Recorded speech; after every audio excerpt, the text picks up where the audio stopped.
Salam, selamat hari Minggu. Selamat pagi Bapak Ibu Saudara Jemaat yang dikasihi Tuhan. Hari ini kita masuk dalam Minggu Sengsara Yesus Kristus yang ke-6. Apa kabar Bapak Ibu Saudara di rumah masing-masing? Kita masih tetap semangat bersekutu dengan Tuhan. Kita masih semangat membangun mezbah penyembahan di rumah kita masing-masing. Saya berharap kita tetap bersyukur, bersukacita dalam segala situasi. Apapun tidak dapat memisahkan Bapak Ibu Saudara dan saya dari kasih Allah dalam Kristus Yesus. Pagi hari ini kita masuk dalam Minggu Sengsara Yesus Kristus, minggu yang ke-6, dan kita akan membaca bagian firman Tuhan untuk kita renungkan bersama-sama. Namun sebelumnya mari kita satu dalam doa, kita berdoa. Bapa, dalam nama Yesus, terima kasih Tuhan untuk kasih setia Tuhan dalam kehidupan kami setiap hari yang kami rasakan. Sampai saat ini Tuhan, situasi kondisi yang kami alami yang tidak bersahabat dengan kami, di mana kami terus diganggu dengan ancaman virus corona, tapi kami percaya Tuhan, ketika kami memiliki kerinduan untuk bersekutu dengan Tuhan, membangun mezbah dalam keluarga kami masing-masing, maka corona tidak mampu menghambat kami, menghalangi kami untuk datang kepada Tuhan. Pagi hari ini Tuhan, kami rindu untuk membaca, merenungkan kebenaran firman. Tuhan, tolong kami dengan kuasa Roh Kudus-Mu dalam kami membaca, kami diberikan pemahaman yang benar, dan kami dimampukan untuk melakukan firman-Mu dalam kehidupan kami setiap hari. Kami percaya iblis tidak akan tinggal diam. Dia akan mencoba untuk merampas firman itu dari kami. Kami tolak dalam nama Yesus. Kami jadikan setiap hati kami seperti tanah yang baik, yang siap untuk menerima benih kebenaran firman Tuhan. Mari berfirmanlah bagi kami ya Tuhan, karena kami anak-anak-Mu telah siap untuk mendengarkan. Dalam nama Tuhan Yesus, firman yang hidup, kami berdoa. Amin. Bapak Ibu Saudara jemaat yang dikasihi Tuhan, firman Tuhan yang menyapa kita pagi hari ini dalam Minggu Sengsara Yesus Kristus yang ke-6 terambil dari Injil Matius pasal 8. Injil Matius 8 ayat 28 sampai dengan ayat 34. Saya baca untuk kita semua. Bapak Ibu Saudara di rumah masing-masing, mari kita buka Alkitab dan kita baca di rumah masing-masing. Lembaga Kitab Indonesia memberikan perikop 2 orang yang kerasukan disembuhkan. Setibanya di seberang, yaitu di daerah orang Gadara, datanglah dari pekuburan 2 orang yang kerasukan setan menemui Yesus. Mereka sangat berbahaya, sehingga tidak seorang pun yang berani melalui jalan itu. Dan mereka itu pun berteriak katanya, "Apa urusanmu dengan kami, hai anak Allah? Adakah engkau kemari untuk menyiksa kami sebelum waktunya?" Tidak jauh dari mereka itu sejumlah besar babi sedang mencari makan. Maka setan-setan itu meminta kepadanya, katanya, "Jika engkau mengusir kami, suruhlah kami pindah ke dalam kawanan babi itu." Yesus berkata kepada mereka, "Pergilah." Lalu keluarlah mereka dan masuk ke dalam babi-babi itu. Maka terjunlah seluruh kawanan babi itu dari tepi jurang ke dalam danau dan mati di dalam air. Maka larilah penjaga-penjaga babi itu, dan setibanya di kota diceritakannya lah segala sesuatu, juga tentang orang-orang yang kerasukan setan itu. Maka keluarlah seluruh kota mendapatkan Yesus. Dan setelah mereka berjumpa dengan dia, mereka pun mendesak supaya ia meninggalkan daerah mereka. Demikian pembacaan firman Tuhan. Terpujilah Tuhan Yesus Kristus yang bersabda. Firman Tuhan berkata, yang berbahagia ialah setiap kita yang tidak hanya mendengar, tetapi memelihara, melakukan firman Tuhan itu di sepanjang kehidupan kita. Hosiana. Bapak Ibu Saudara jemaat yang dikasihi Tuhan, Salam. Dalam diri setiap kita manusia ada gambaran tentang Allah yang terbentuk dari apa yang kita baca, apa yang diajarkan kepada kita, serta pengalaman-pengalaman pribadi dan perasaan-perasaan kita di masa lalu. Ketika firman Tuhan ditaburkan, faktor-faktor tersebut turut mempengaruhi pemahaman kita tentang firman Tuhan itu sendiri. Terlebih ketika kita ada dalam satu ikatan yang menghambat kita untuk semakin bertumbuh dan berbuah. Hari ini memasuki Minggu Penghayatan Penderitaan Yesus Kristus yang ke-6. Kita akan merenungkan firman Tuhan dengan tema karya kepedulian dan penebusan Allah, pembebasan dari kuasa kegelapan. Saudaraku yang dikasihi Tuhan, sadar atau tidak sadar, kita terkadang ada dalam suatu lingkaran kuasa, ikatan kuasa kegelapan yang membelenggu kita sehingga kita jauh dari Tuhan dan sulit untuk bertumbuh. Kuasa kegelapan saat ini, zaman now, mengambil wujud tidak selamanya dalam bentuk seperti kerasukan setan, melainkan bentuk wujud nyata dari kuasa kegelapan, ikatan kuasa kegelapan. Misalnya tidak suka beribadah, tidak suka membaca firman Tuhan, tidak suka berdoa, mengalami kegelisahan, kecemasan dan amarah, hidup dalam kebencian, kepahitan, dendam.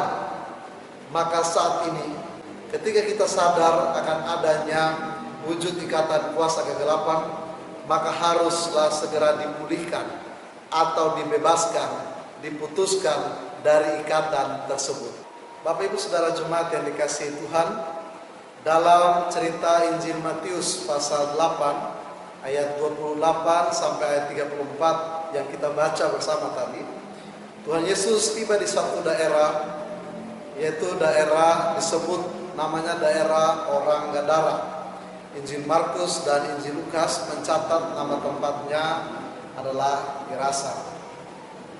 Bacaan ini juga menjelaskan bagi kita bahwa di daerah tersebut ada pekuburan dan datanglah dua orang yang kerasukan setan menemui Yesus. Dan di saat itulah Yesus menyatakan mujizatnya. Dari bagian firman Tuhan hari ini ada beberapa hal yang perlu kita garis bawahi dan kita renungkan bersama. Yang pertama, di ayat 28 di sana dikatakan ada dua orang yang kerasukan setan dan mereka sangat berbahaya. Bapak Ibu Saudaraku yang dikasihi Tuhan, mari kita lihat Alkitab menyatakan bahwa dua orang yang kerasukan setan itu kondisinya sangat berbahaya. Artinya di sini kita bisa lihat bahwa ternyata setiap orang yang ketika ada dalam ikatan kuasa kegelapan, keadaan atau kondisinya itu membahayakan, baik bagi dirinya sendiri atau bagi orang lain. Ketika ada seseorang ada dalam kuasa ikatan kuasa kegelapan, maka ia ada dalam titik kritis dan orang itu harus ditolong. Dengan demikian, bagi kita yang saat ini mungkin ada dalam kondisi kita melihat diri kita hari ini, kita tidak sama persis seperti yang dialami dalam Matius pasal 8 ayat 28 sampai ayat 34. Kita tidak sedang kerasukan setan. Tetapi kita lihat bahwa ternyata hari-hari ini membuat kita ada dalam ikatan kuasa kegelapan yang membelenggu kita sehingga kita sulit untuk bertumbuh. Kita ada dalam kondisi yang sangat berbahaya, yang membahayakan diri kita, membahayakan orang lain. Kita ada dalam titik kritis kita dan kita perlu ditolong.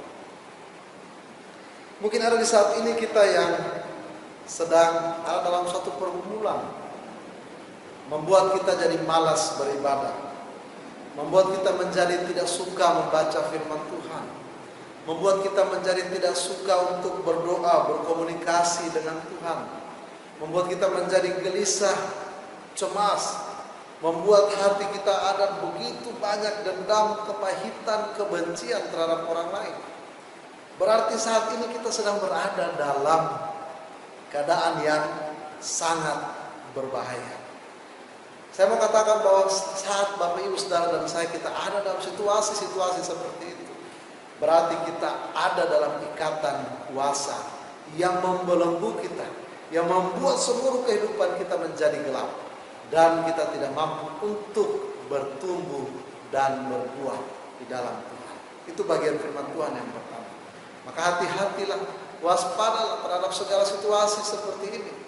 Yang kedua, ayat 29 dijelaskan bagi kita bahwa di situ Yesus diakui oleh setan yang merasuki dua orang itu, dan mereka katakan bahwa Yesus adalah anak Allah yang akan menyiksa mereka pada akhir zaman. Saudaraku, dari ayat ini kita belajar bahwa di saat kita ada dalam keadaan terikat oleh kuasa kegelapan, Yesus berkuasa, bahkan setan pun takut dan tunduk kepadanya. Di saat kita sedang ada dalam kondisi yang kritis dan saat kita ada dalam keadaan yang sangat berbahaya, Yesus sanggup untuk membebaskan kita dari segala ikatan kuasa kegelapan yang membelenggu kita. Kalau kita baca dalam ayat 30 sampai ayat 32, Yesus memindahkan roh-roh jahat itu kepada kumpulan babi yang saat itu sedang ada di dekat mereka. Saudaraku yang dikasihi Tuhan, berarti dari ayat ini mau dikatakan, bagian firman Tuhan ini mau mengajarkan Bapak Ibu Saudara dan saya bahwa ketika kita ada dalam situasi ikatan-ikatan, situasi yang membahayakan, yang sangat membahayakan, hanya satu yang bisa membebaskan kita. Siapa dia? Yesus. Setan pun mengakui Yesus, dia adalah anak Allah. Maka Bapak Ibu Saudara dan saya, mari kita datang kepada Tuhan Yesus, karena dia yang mampu membebaskan saudara dan saya dari ikatan kuasa kegelapan. Yang ketiga, dalam ayat 34 dikatakan bahwa semua orang dalam kota itu mendesak Yesus supaya ia meninggalkan daerah mereka. Saudaraku, daerah Gadara tercatat memiliki beberapa kuil pemujaan bagi para dewa. Apa yang terjadi saudara pada abad pertama Masehi dan abad kedua Masehi, daerah itu mengalami suatu kemajuan yang begitu pesat, yang begitu luar biasa. Mungkin karena daerah itu adalah daerah persinggahan, daerah pesisir, pantai, kota pelabuhan, jadi tempat persinggahan. Maka pada abad pertama dan kedua, kota itu, daerah itu mengalami kemajuan yang pesat. Namun apa yang terjadi begitu memasuki awal abad yang ketiga, tafsiran Alkitab katakan bahwa kota itu mengalami kemunduran. Bahkan dikatakan bahwa kota itu pada awal abad ketiga mengalami kehancuran karena dijajah dan mulai melemah. Tidak ada lagi kekuatan di dalam. Apa yang mau dikatakan dari sini Bapak Ibu Saudara? Setiap kota, setiap orang yang menolak kehadiran Yesus, cepat atau lambat dia akan hancur, dia akan binasa. Kota ini menolak kehadiran Yesus. Mereka mendesak Yesus untuk meninggalkan kota itu, dan akibatnya apa saudaraku? Kota itu lemah, dijajah, dan akhirnya binasa. Bapak Ibu Saudara jemaat yang dikasihi Tuhan, dari pembacaan firman Tuhan hari ini mau mengajarkan kita sebagai gereja untuk waspada terhadap berbagai macam bentuk ikatan kuasa kegelapan yang menghambat kita untuk bertumbuh dan berbuah.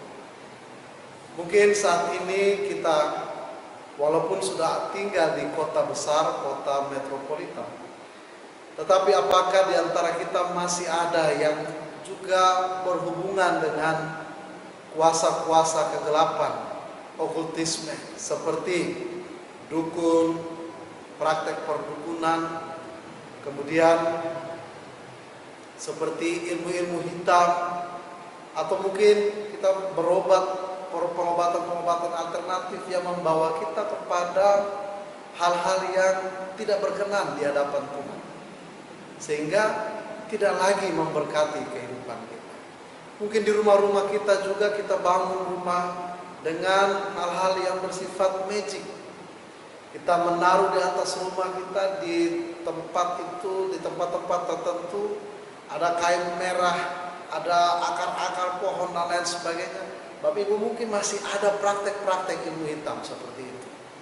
Firman Tuhan hari ini mengajarkan kepada kita untuk mari kita bebaskan itu. Ketika kita bergaul dengan hal-hal seperti itu, maka kita sedang ada dalam keadaan yang sangat berbahaya.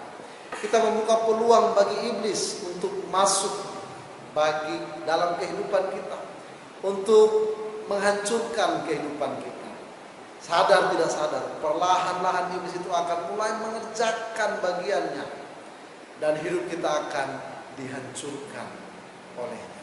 Untuk itu, mari ketika kita saat ini tak mungkin sedang ada dalam ikatan kuasa kegelapan, sadar atau tidak sadar, mari kita datang kepada Yesus, agar Dia yang bisa, Dia yang mampu membebaskan saudara dan saya dari segala macam bentuk ikatan kuasa kegelapan.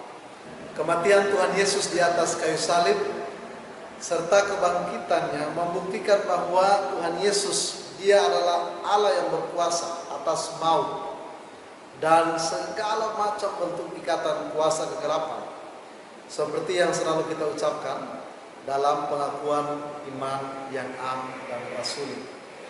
Jangan Bapak Ibu Saudara dan saya, ketika kita mendengarkan firman Tuhan, mari jangan kita mengeraskan hati.